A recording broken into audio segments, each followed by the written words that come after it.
everybody, Backyard Bullion here. Now 2020 has already proven itself to be a bonkers year that nobody could have predicted. And now we're at the halfway point in the year. I think it's fairly clear that the effects that we're seeing from this global crisis will be with us for the foreseeable future, and the way that we interact with gold and silver and just everything else in life has and will continue to change. And I genuinely don't think that we'll be back to any semblance of normality in the way that we used to live our lives and interact with gold and silver anytime soon. So today's video aims to give an overview of some of the critical thinking that I like to do with these kind of topics, because I just sometimes sit there and I have a good old think about all of the knock-on effects that will happen from everything that's going on, and it's quite scary to think about. Now, of course, this is not a financial advice video. A lot of the thinking that I do is just there to kind of get my situation under wraps in my mind to see how it works for me, and that's really important for other people to do as well. So please bear that in mind if you're watching this video and jump off and make any financial decisions. You need to very carefully analyse what's right for you. So one thing I really want to start on by saying is that, of course, the way that we interact with gold and silver has changed significantly in this year. And I think that will go on for the future. I do want to, in this video, talk about a lot of the other things that are outside of gold and silver specifically, but they do feed into global economies, which of course then has a knock-on effect to these metals that we know and love. But just the way that we interact with our gold and our silver at the moment has changed significantly. Premiums are higher across the world, and for us in the UK, we were already used to pretty high premiums on silver, but now I think it's an interesting kind of shock culture for a lot of different countries around the world that didn't used to have significant taxes or premiums on their bullion grade silver, and people are seeing this in an interesting way because, yes, the premiums are high and spot price seems to be low relative to where the market value for these items are. And whether you want to, believe massively in sort of, manipulations of markets and price points and things like that, there is no denying that silver right now is expensive relative to its spot price, but the premiums are holding. If you bought some silver, 3 months ago at the start of this crisis, even when spot price collapsed down, you'd still get a good chance of getting your money back if you were to sell it on the secondary market. Of course, there are going to be dealers out there which will only offer you spot prices for your silver. But, the secondary market, the individuals out there, the people who are used to buying silver, the stackers out there, the people who understand, the people who get it, and there's more and more people who are coming into the fold every day, every week, that understand that this stuff is real, it's precious, it is physical, that you can actually have. It's not numbers on a screen. And they're happy still to pay the large sums of premium for their gold and their silver, especially more on silver than on gold. So it's a really interesting dynamic that we see in this, in this sort of silver industry, the silver bullion kind of industry. The market is an interesting one, and it will probably be the same way it is now for, I can foresee, the foreseeable future. The world is starting to open up very slowly right now, but silver production is down quite considerably. Of course, demand is also down quite considerably because the silver being an industrial metal, it really hasn't got that massive amount of demand going on the marketplace right now. When all of that opens up again, it'll be interesting to see where the premiums lie. But I genuinely think a lot of the dealers out there, the mints out there, will still have these massive overheads that they cannot just easily pass down the production line. So we, the consumer, we, the bullion buyers, are unfortunately going to be the ones to bear the brunt of that for the foreseeable future. So I do genuinely think that 2020 has had a negative impact on silver in terms of those premiums. I don't like buying my silver at higher premiums for bullion grade items. Of course, if it's a premium item, you can often get, I think, a relatively better deal than you used to before. But I still am not a massive fan of buying, just hundreds of Britannias at 50–60% premiums. I just can't see that being something that will be worthwhile in the long run.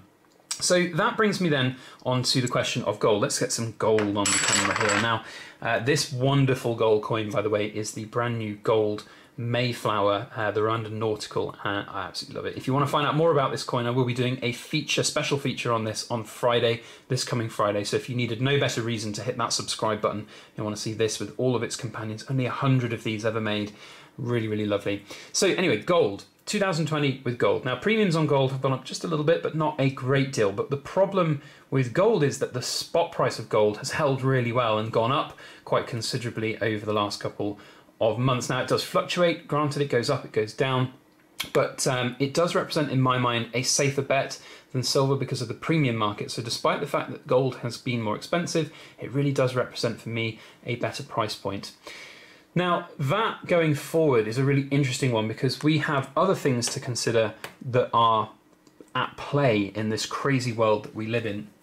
And, you know, we're talking here about sort of macroeconomics, the grander sort of, well, I say macroeconomics, it's sort of the global economics. You know, we are looking at individual economies around the world, yes, but, you know, the general way of thinking right now is that economies around the world will be struggling, and they will struggle for the foreseeable future.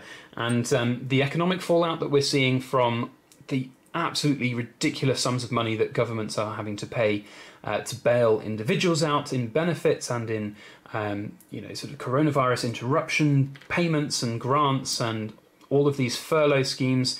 This is all going to be paid for at some point by us, the taxpayers, in taxes. Unfortunately, there is just no other way of doing this. Austerity as well is going to be a key thing. And we saw in 2008, 9, 10, 11's crises that there were, you know, significant fallouts for this, you know, this last decade that we've gone through. I think that's a drop in the ocean compared with where we are right now. I think that there's going to be an awful lot of stimulus put in to countries around the world. There's going to be a lot of, you know, emphasis on trying to get the world back to normal. But I think at the end of the day, unfortunately, there is going to be a huge economic fallout from this, and what form that will take and how it will, you know, ultimately look in terms of how we are forced to live our lives or change the way we live our lives, I don't know. Of course, there's going to be run-on effects from, you know, changing economies to things that are outside of gold and silver that will feed into gold and silver. So house prices we've seen come down. Of course, in the UK at the moment, it was only just this week that you were allowed to actually sell a house again. You know, there was a moratorium on physically selling and moving houses. It was all, you know, banned. It was really very interesting, and it's only just now getting started again. So we're going to see, I think, a lot of people out there changing the way that they want to interact with their homes and live in their homes. There's going to be people who will be looking to work from home more regularly, or having to work from home more regularly. You know, these kind of things are fundamental shifts in the way that we have lived our lives in the past, and they will continue to feed into how we live our lives, I feel, for the next 10, 20, even longer years. I think genuinely, you know, people will look at the countryside more. You know, populated city centres are breeding grounds for these, you know, coronavirus and all these other, you know, there's people talking about secondary waves or secondary mutations of coronavirus, and the way that a lot of people who might be a little bit doomy and gloomy think that things will be. You know, we think we're going to have this every year. We're going to have lockdowns in 2021, late 2019, when the flu season starts up again. Maybe it could, and people are going to want to live in, you know, somewhere a little bit more isolated. So country properties with gardens, properties with land, or properties that have the functionality of being able to work from home, that are not city centre dwellings. These will all be super popular and super in demand. So there's going to be an interesting dynamic here about house prices. I genuinely think, like, you know, you look at London, you look at the centre of London with all of these house prices that tripled, quadrupled, you know, quintupled in 4 years, 5 years sometimes in the centre of London, or in 10 years' time. You know, those will struggle. Those will struggle, I feel.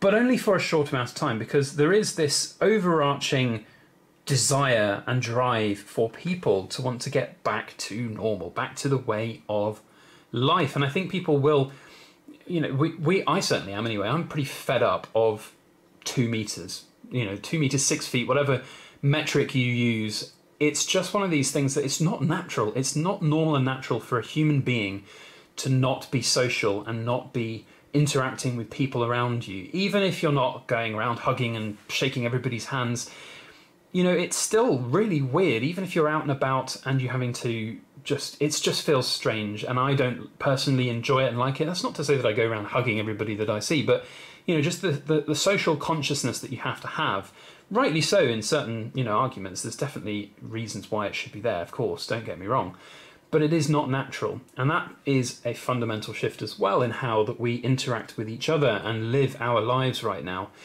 It is so fundamentally different, and, you know, that's going to have an effect on, for example, the high streets. The high streets were already a diminishing and dying breed of shops, and they will continue to fall. And I heard a very interesting radio article that basically people were saying that over the course of the next 5 years, High Street was going to, you know, decline even more than it had already done so.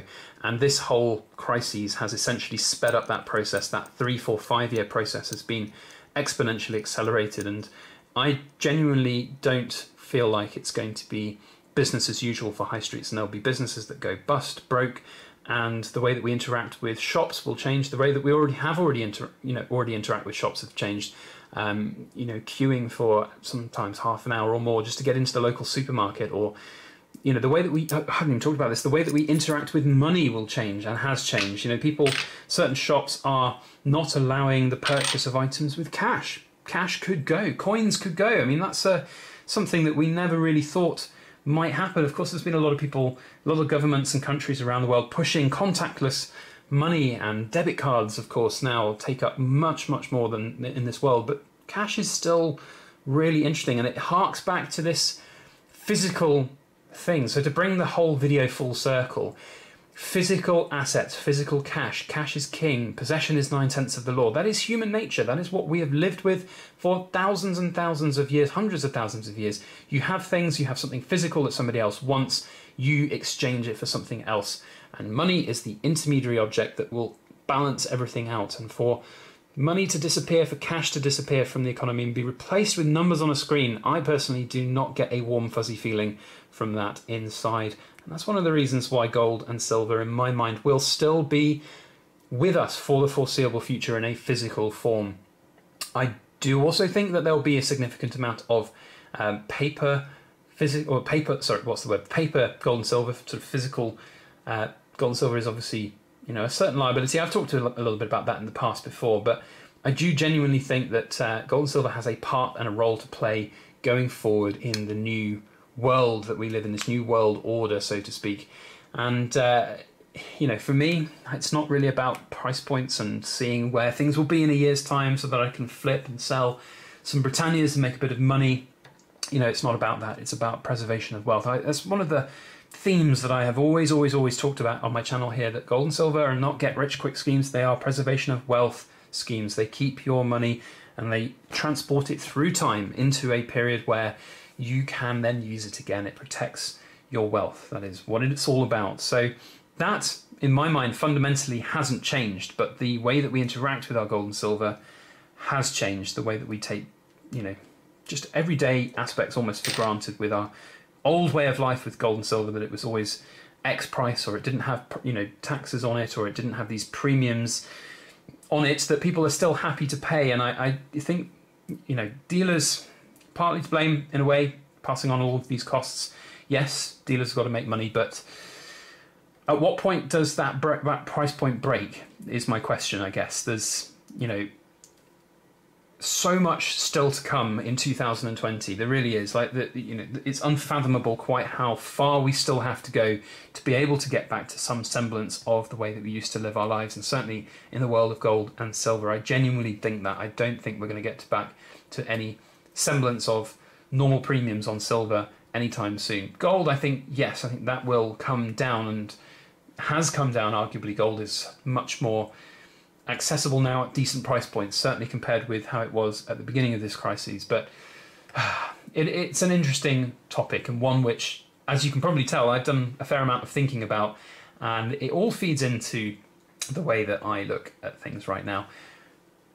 The world has changed. We have to change with it. You have to adapt with it. There is no other way to interact with the world than to look at it, learn from it, and change how you interact. How does that affect me? Well, it affects me in a number of different ways. really does hone in on the fact that the silver stuff that you see on the table here, that is, for me now, a business asset. It's something that I would buy to melt to make poured silver. Like this wonderful cube here. By the way, this is elemental. Love it. Absolutely amazing with some laser hallmarks. We will be showing this on Sunday. If you've been watching this far and you needed another reason to subscribe and you wanted to see this on Friday and this on Sunday with some more information about it, then hit that subscribe button. But things have changed and the world has changed and we will change with it. And for me, that means less silver for the long-term investment stack, more gold for the long-term investment stack, but more silver for the short-term business melting stack.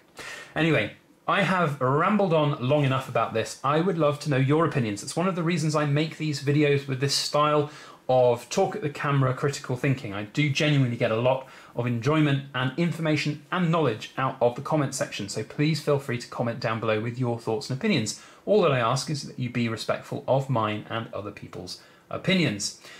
Otherwise, that is it from me today. Thank you all for watching. If you enjoyed this video, if you enjoyed this presentation and just the way that we do these videos, then please share that with us by hitting the like button, the thumbs up button.